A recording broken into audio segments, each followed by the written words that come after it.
back again for part two. The first time we were discussing the barnwood railing that we were doing upstairs on the main level, which was obviously flat and horizontal. What this is going to consist of is going through the process of how we did the stair railing portion, which obviously follows the angle of the stairs, so it becomes slightly more difficult. So I just wanted to be able to explain to you guys kind of the process we go through in figuring out how we're going to do the layout, how we get things to fit, and how it's affected by the type of material that we're using.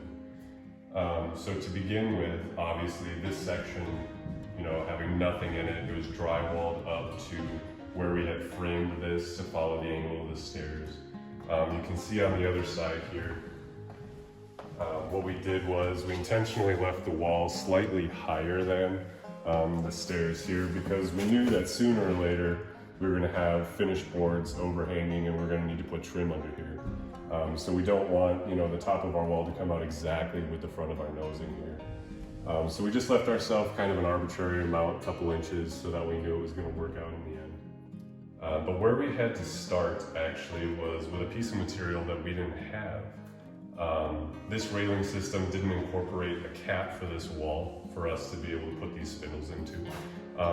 So we were fortunate to have some previous clients that actually have a barn that allowed us onto the property, and we could take some of the material from it to be able to use with this system. And we were just hoping to be able to find a piece big enough, to span this whole length, and obviously close enough in color that it wasn't going to look out of place. One of the things that we found in using this material, though, because it was authentic barnwood, was that obviously it's been weathered. So the cellular structure of the wood tends to break down, and that's why you get unique textures and colors and things like that. So even though we oiled it and finished it, when we go to put this other material on, which is much harder, it actually ended up crushing the wood fibers just a little bit because of that key lock system that I explained previously, where it has a bolt and a pad that it slides into at an angle. So the farther that it goes down, it compresses itself against whatever material it's attached to. So that was one of the main challenges I had, I guess, when I was actually trying to get these posts to fit. Obviously we had to find this general angle, but then after that, what you're trying to do is make it plumb in this direction and also in this direction. If it's not plumb, these angles won't actually work out when you go to put your top and bottom rails on typically. So there's a number of compounding factors that made it quite the challenge, I would say, to get this all to fit together. All of these pieces are rather twisted. None of them are actually square, they bow out a little bit. These rail pieces, it's the same thing, they're twisted. So trying to get things to kind of join together was quite the task. So we started with this piece here. We added this little trim detail underneath, and that helps in two ways. It covers up a good portion of the rest of this board underneath. It also helps to stabilize it a little bit. I was able to pin it together, so this board over time hopefully won't do any warping. And it needed to be this wide as well because these posts are so big. So we wanted to have a little bit of a reveal on the sides of it. So that's why it's so much larger than what this wall actually is.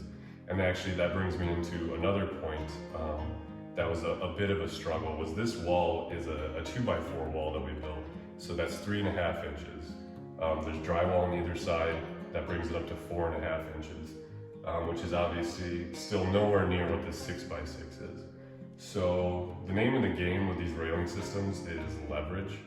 And unfortunately, because this post is so much bigger than this wall, and the pivot point is right where it meets this piece of wood, there's a lot of leverage that these posts have over the way that we fastened it with the key locks. We got them set with the key locks eventually, and then we moved on to our railing system. All this needs to get fit the same way that the top railing system did. You start by figuring out the angles that you're going to start manipulating it with, and then you can start scribing to actually fit to these posts. Once we had those tentatively set, you have to figure out your spindle spacing.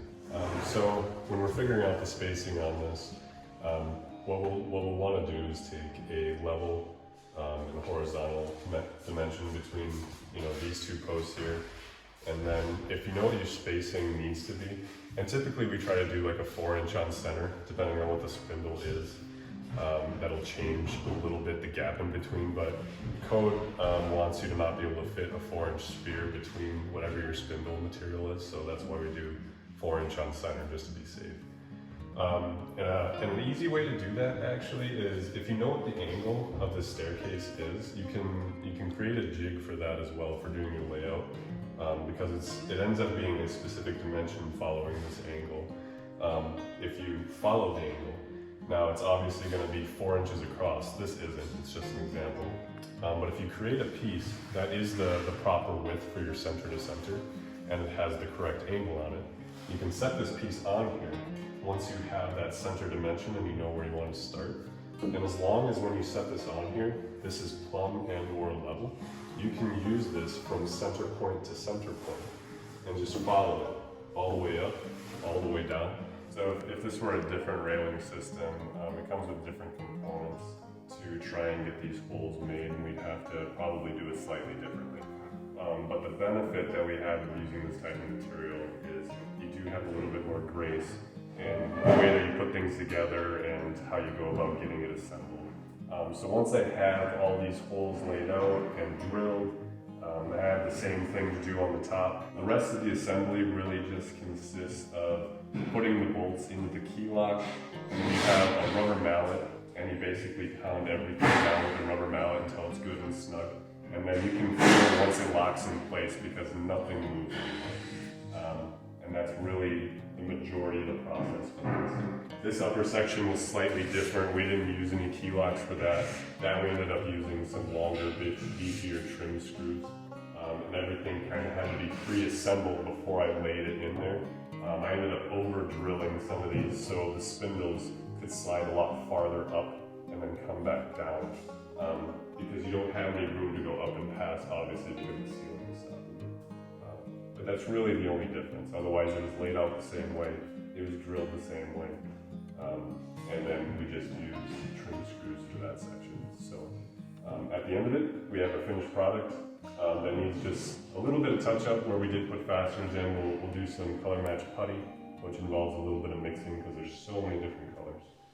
And then a little bit more of a touch-up stain. But beyond that, we have a railing system. It's strong, it's going to pass code, and it looks great.